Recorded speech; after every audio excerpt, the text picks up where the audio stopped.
Yo,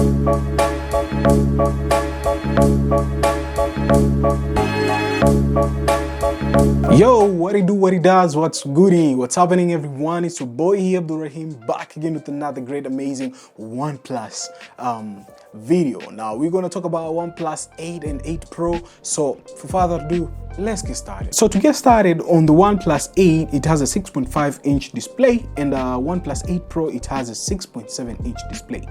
And another kind of stuff which is so awesome, they both have a Corning Gorilla Glass 6.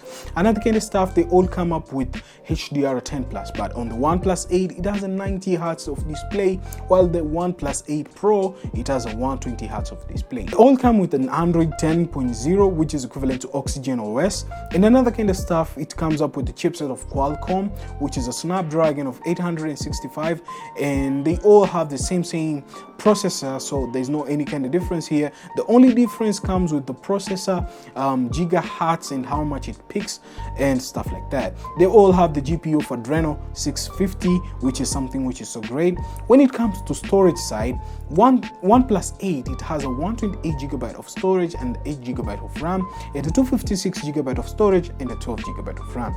And OnePlus 8 Pro, it comes up with 120GB of storage, 8GB of RAM, and a 256GB of storage and 128GB of RAM. And another kind of stuff, when it comes up to camera side, well, it has a 48 megapixel of camera and an 8 megapixel of camera on OnePlus 8, and a 2 megapixel of camera for macro shots, which I think they just gave out at the back only 3 cameras, which I think to my own kind of aspect for the OnePlus 8, it's not quite bad.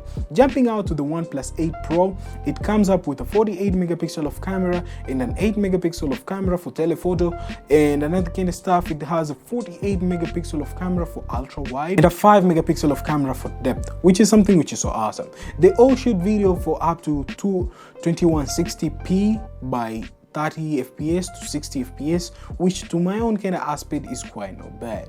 Another kind of stuff, the selfie camera, they both have the same camera, which is equivalent to 16 megapixel of camera, and an auto HDR, which is something which is so awesome. The front camera does not shoot upon 2K or 4K, it just shoots upon 1080p and 30 fps, which I think it's quite not bad.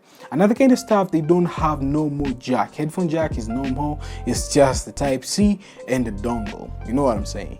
Another kind of stuff, it's a fingerprint underneath the display. Well, to be honest, the fingerprint underneath the display is something which is so great, but it's a downside of it. Now, let me just break it down when it comes to fingerprint underneath the display. I think to me, there's a weakness on it because there are a bunch of stuffs which they're gimmick and the bunch of stuffs which I think they're worth it. Perhaps you're having a fingerprint underneath the display and you have a glass screen protector, which means it protects your display. Well, the fingerprint does not scan in an actual way, like not having a screen protector, it will be scanning perfectly. But having a screen protector, it will be just delaying the scanning. So I think company, they should reduce the layer of a glass screen protector, or they should just fix on that instead of cutting a hole at the center for that kind of fingerprint to work. So I don't find if it's safe, because if the phone falls down, it touches stone somewhere, and on the hole it's widely open, so it might be distracting the display. That's my opinion on that. And the stuff when it comes to battery side, to be honest, it has a OnePlus 8, it has a 4300 mAh of battery, and the OnePlus 8 Pro, it has 4510 mAh of battery. They're all having fast charging, and not only fast charging, but on OnePlus 8 Pro has a fast wireless charging, which is equivalent to 30 WAP. So it's something which is so awesome, and I think OnePlus did a great job on that. So I think OnePlus 8, it's a little bit kind of like a game changer. Like I can say OnePlus 8 for right now is like an HTC flagship, how they do it. And I don't want to just compare between HTC and OnePlus. They're both different companies having different kind of perspective towards smartphones. And I think to me as a tech unboxer or tech reviewer, I think OnePlus, they're coming up with a different aspect towards the phone. But the only option as a consumer at the end of the day, he or she is supposed to know about the pricing. Well, the pricing of these devices, well, they're not out yet. yet, and nobody perhaps knows. People are just guessing here and there until the day whereby OnePlus announces these phones.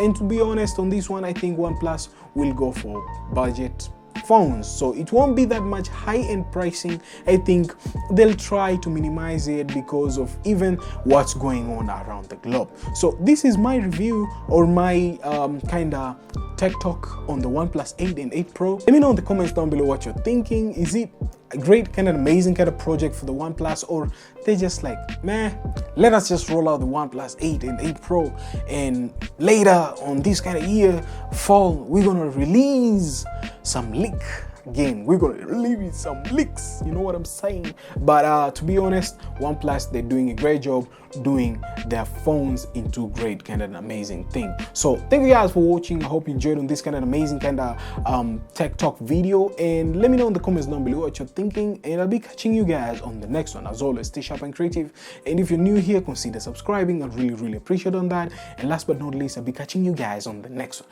I feel like today, OnePlus, you guys, you're supposed to give me something like a credit or something. I've been talking like freaking Panasonic, or never mind. Catch you guys on the next one.